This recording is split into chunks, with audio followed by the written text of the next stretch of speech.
Hello everyone, আসসালামু আলাইকুম।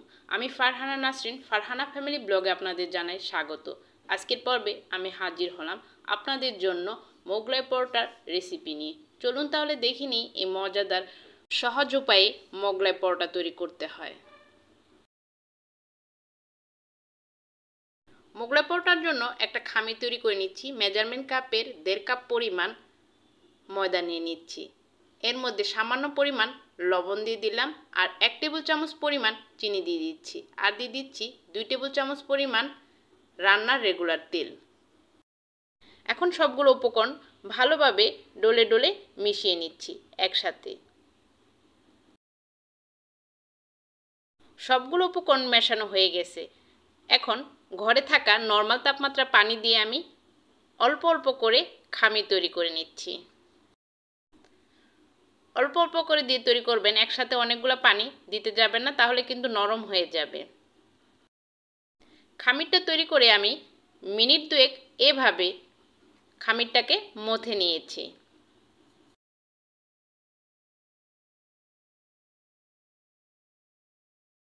মোগলাই পরোটার ডোটা রেডি। এখন এটাকে ঢাকনা দিয়ে ঢেকে আমি 10 মিনিটের জন্য রেস্টে রেখে দেব।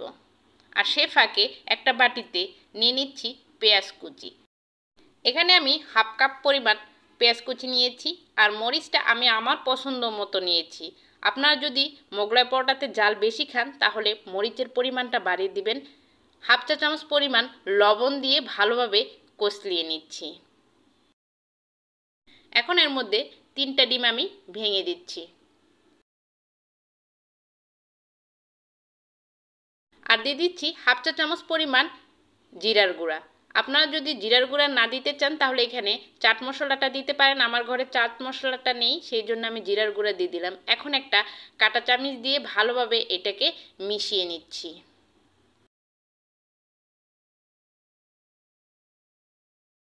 মোগলাই পরোটার ডিমটা রেডি। এখন এটাকে এক সাইডে সরিয়ে রেখে সেই যে আগে তৈরি করে রেখেছিলাম ময়দার খামিরটা, এখন এটা নিয়ে নিচ্ছি। নিয়ে এটাকে আমি ভাগ করে নিচ্ছি। আমি যেটুকু ময়দা খামির তৈরি করেছি সেটা দিয়ে মাঝারি সাইজের 4টা মোগলাই পরোটা তৈরি করে নিয়েছি। এখন এক ভাগ নিয়ে রুটি বেলে নিচ্ছি।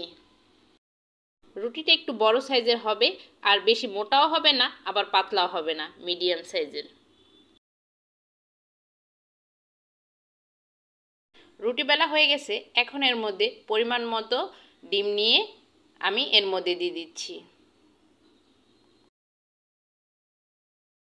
ডিমটা দিয়ে সাথে সাথে বাস করে নিচ্ছি। এটা কিন্তু দেরি করা যাবে না। স্কিনে একটু ভালোভাবে লক্ষ্য করুন আমি কিভাবে মোগলাই পরোটার বাসটা দিয়েছি। এখন এটাকে ভেজে নিচ্ছি।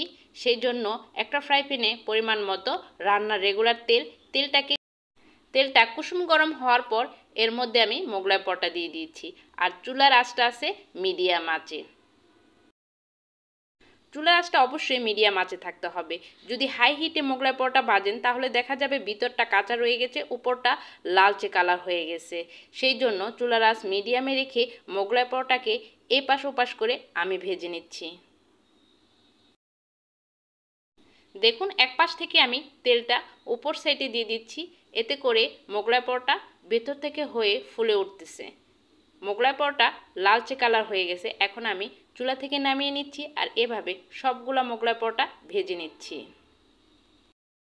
দেখে নিশ্চয়ই বুঝতে পারছেন মোগলাই পরোটা কতটা সুন্দর হয়েছে আর ফুলকো হয়েছে। এখন এটাকে আমি কেটে নিচ্ছি। বাজারে যেভাবে কাটে ঠিক সেইভাবে আমি মিডিয়াম সাইজ করে কেটে নিচ্ছি আমাদের পছন্দ অনুযায়ী। আর সেই সাথে তৈরি হয়ে গেল মজাদার মোগলাই পরোটা। আশা করছি আজকের এই মোগলাই পরোটার রেসিপিটি আপনাদের ভালো লেগেছে।